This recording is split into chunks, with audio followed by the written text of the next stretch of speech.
So we've got a uniform plane round bar when used as a simply supported beam spanning 2.4 deflects 6 millimeters with a central point load of 450 newtons.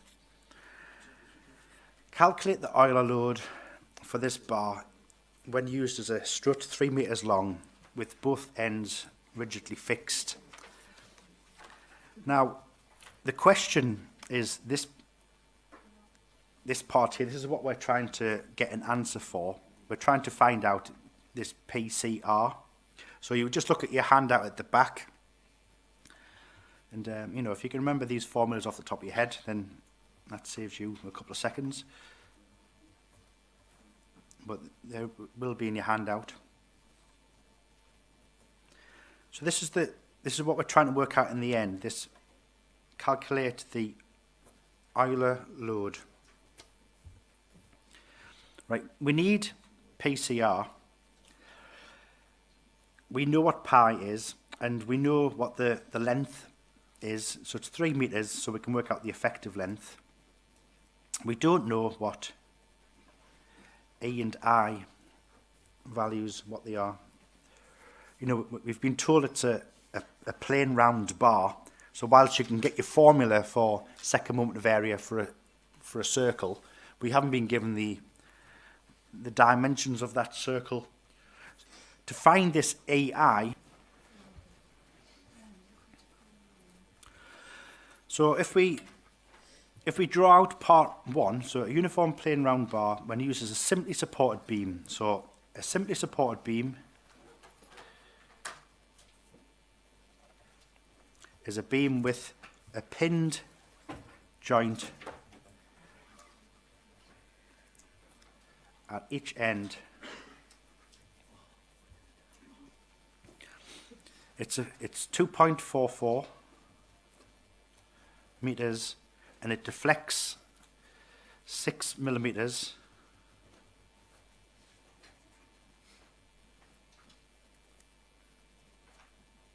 So our deflection is 6 millimeters.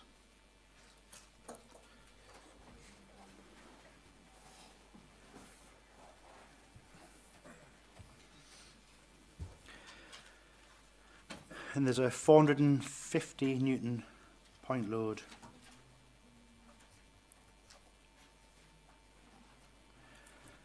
Now you'd have to go to your handout at the back of your, look at the deflection, find the deflection formula for a point load. Let's have a...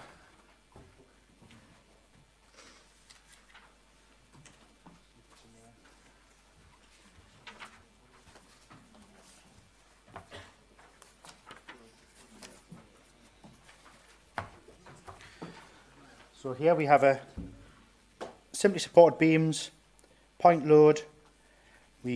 From this you could find out the maximum moment, you could find out the maximum shear force, and we can also find out what our maximum deflection is. So it's PL cubed over 48 EI. So we write that formula down.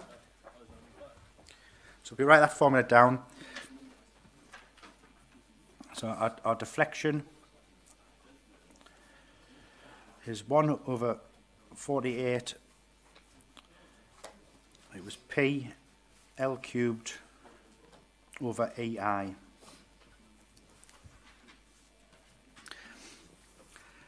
If we rearrange this formula, because the question is we're trying to find out what is EI, so we have EI equals P L cubed over 48 delta, and then we can put those values in.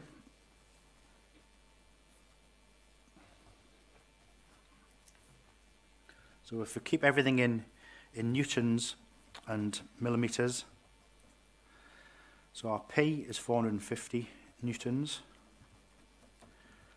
our L is 2,440 millimeters, so that's cubed over 48 times by our deflection, and the maximum is 6 millimetres.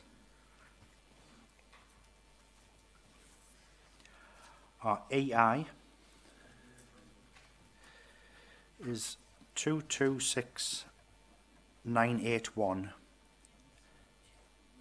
times 10 to the 5 Newton millimetre squared. So again, the focus is that we're trying to work out what this PCR is for this second part of the question, but we didn't know what EI was. We've used the first part to give us a value of EI. So next we move into the second part of the question. So it says calculate the Euler load for this bar when used as a strut 3 meters long with both ends rigidly fixed. So we have a strut which is 3 meters. It's rigidly fixed, so it's not a pin.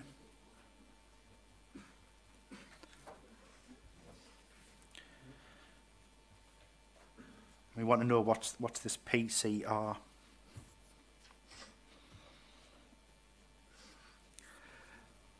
That's the length, 3 meters. What's the effective length for a strut that's fixed?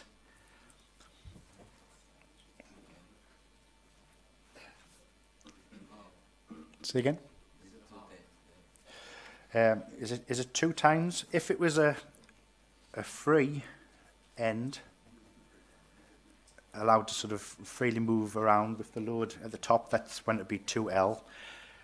Yeah, so you need to try and figure out from your book which it is. It's 0.5 L. There was 0.5, there was 0.7. That 0.7 is where it was fixed at the bottom and pinned. This is something that you will have to remember or revise or write down somewhere when you're in the exam.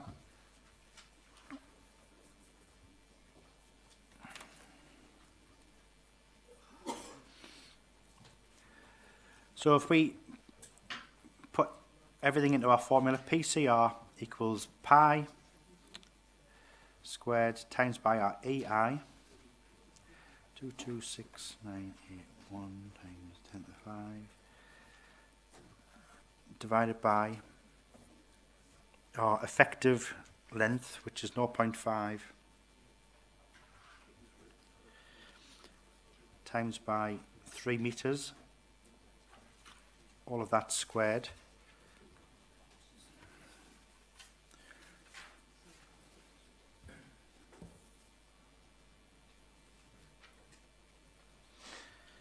And the answer is 99565 newtons.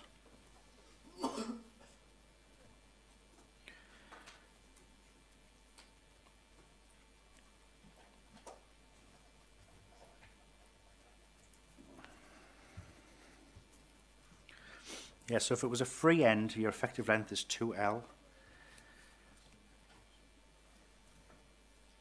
If it was pinned at the top and bottom, then it would be L equals effective length L. This 0.5, just as a reminder, because when that's loaded, it'll sort of deflect like so. And that distance there represents 0.5 L.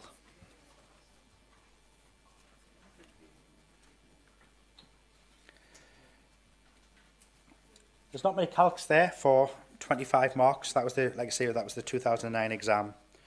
The difficult part is just getting your head around what you have and what you don't have.